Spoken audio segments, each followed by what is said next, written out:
लड़ाकू विमान खोए, यह बयान हमारा, आपका या विपक्ष के किसी नेता का नहीं है, बल्कि सेना के अधिकारी का है कि बार खा के 5-6 प्लेन गिर गए, राफेल भी गिरे, जम के गिरे, 5 या 6 भगवान जाने, एक दिन असली सामने आ जाएगी। पाकिस्तान ने दावा किया कि 6 जहाज गिराए गए थे, जिसमें से टेलीग्राफ में सब जगह कैप्टन शिव कुमार का बयान छपा है। जकार्ता की यूनिवर्सिटी ऑफ दिगंतारा में एक सेमिनार हुआ। इसका विषय था analysis of the Pakistan India air battle and इंडोनेशियाज anticipatory strategies from the perspective of air power. इस सेमिनार में कैप्टन शिव कुमार 35 मिनट की अपनी प्रस्तुति में बताते हैं कि भारत की वायुसेना को लड़ाकू विमानों का नुकसान इसलिए हुआ क्योंकि राजनीतिक नेतृत्व द्वारा सैन्य और वायुसेना से जुड़े ठिकानों पर हमला करने की बंदिश थी। यह सेमिनार 10 जून को हुआ। 29 जून को दबायर की रिपोर्ट के साथ साथ इसे लेकर हंगामा मचा है। इस सेमिनार का वीडियो यूनिवर्सिटी ऑफ दिगंतारा के यूट्यूब चैनल पर भी मौजूद है। सिंदूर को लेकर 3 बड़े सवाल हो गए। पहला, सीज फायर क्यों किया गया, इसमें ट्रंप की भूमिका क्या थी? ट्रंप अभी तक कह रहे हैं कि भारत और पाकिस्तान को धमकाकर सीज फायर कराया। दूसरा सवाल लड़ाकू विमानों के गिरने की संख्या को लेकर है। लेकिन तीसरा बड़ा सवाल सब पर भारी पड़ने जा रहा है। राजनीतिक नेतृत्व की बंदिश की वजह से लड़ाकू विमान का गिरना तो बहुत गंभीर बात है। वायुसेना की अपनी चूक से विमान गिरे तो आप समझ सकते हैं कि युद्ध में रणनीतिक चूक का नुकसान हो सकता है। लेकिन अगर राजनीतिक नेतृत्व की बंदिश की वजह से लड़ाकू विमान गिरा है तो यह साफ होना चाहिए कि इस हमले में राजनीतिक नेतृत्व की क्या भूमिका थी। क्या इसीलिए विमानों की संख्या नहीं बताई जा रही है? सेना और राजनीतिक नेतृत्व के फैसले को भी ठीक से झांक कर देखने लग जाएंगे। मीडिया में और राजनीतिक नेतृत्व की बंदिश के कारण कितने गिरे? अगर बंदिश नहीं होती तो क्या विमान नहीं गिरता या वायुसेना का प्रदर्शन तब क्या होता? राजनीतिक नेतृत्व की बंदिश की बात हो रही है, जबकि पूरे देश को यही बताया गया कि मोदी सरकार ने सेना को खुली छूट दे रखी है। पूरा विपक्ष सरकार के साथ था जो कि फैसला लेना है लीजिए, तो फिर बंदिश की बात कहां से आ गई? जबकि खुद प्रधानमंत्री मोदी सार्वजनिक मंच से कह चुके हैं कि उन्होंने सेना को हमला करने की खुली छूट दी थी।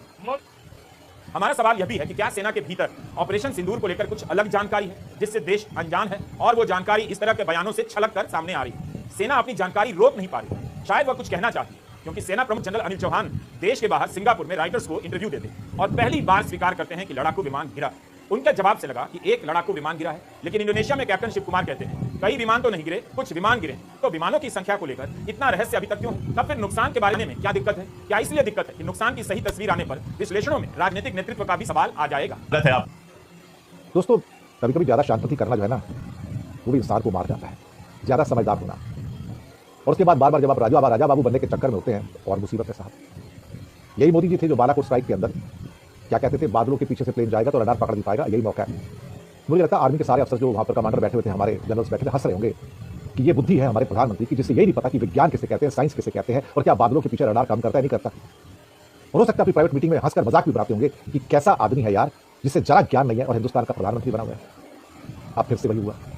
अब असलियत निकल कर सामने आ गई। कैप्टन शिव कुमार ने निकाल कर सामने कर दिया कि हमारे बहुत सारे विमान गिरे और पॉलिटिकल इंटरफेरेंस के कारण गिरे। क्योंकि पहले कहा गया कि आर्मी को पूरी आज़ादी है, एयरफोर्स को पूरी आज़ादी है कि टाइम और डेट वो फिक्स करेंगे, लक्ष्य भी वो फिक्स करेंगे, हमने पूरी आज़ादी दे दी। लेकिन पीछे से हाथ बांध दिए उनके। कहता है ऐसा ना, तुम्हारे हाथ और पैर में बांध देता हूं, अब जाओ तुम लड़ो, हम तुम्हें बताएंगे टारगेट कहां पे है, कहां पे मारना, कहां पे नहीं मारना। अब क्या थे, राजा बाबू हैं, एयरफोर्स के पायलट की यूनिफॉर्म में फोटो खिंचा के अपने बड़े बड़े पोस्टर लगवा देते। तो इनको ये लग गया कि भैया ये एयरफोर्स के चीफ एपी सिंह बन रहे हैं और इनको सब कुछ आता है।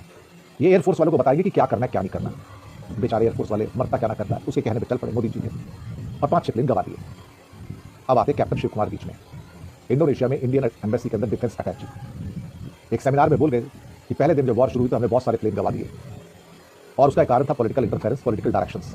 यानी कि ऊपर से ये कर रहे हैं और ये नहीं करना है। यानी कि एयरफोर्स को बोला आक्रमण तो करो, लेकिन हाथ बांध दिए, पैर बांध दिए, जाओ आक्रमण करो। विनाश काले विपरीत बुद्धि, वही स्टोरी से बादलों के पीछे रडार भी पकड़ जाएगा। यहाँ बोल दिया कि आक्रमण करो, लेकिन हाथ बांध दिए, पैर बांध दिए, पंगू बना दिया, ट्रिपल कर दिया साहब। बार खा के 5-6 प्लेन गिर गए, राफेल भी गिरे, जम के गिरे, 5 या 6 भगवान जाने, एक दिन असली सामने आ जाएगी। लेकिन उस टाइम एयरफोर्स वालों को गुस्सा तो बहुत आया होगा साहब, और पता नहीं अंदर अपनी प्राइवेट मीटिंग में उन्होंने क्या क्या भड़ास निकाली होगी कि जिस आदमी को समझ रही एयरफोर्स की वो हमें डायरेक्शन देता है कि किसको सेट करना है, किसको सेट करना, तो मरोगे तो वो क्या करोगे।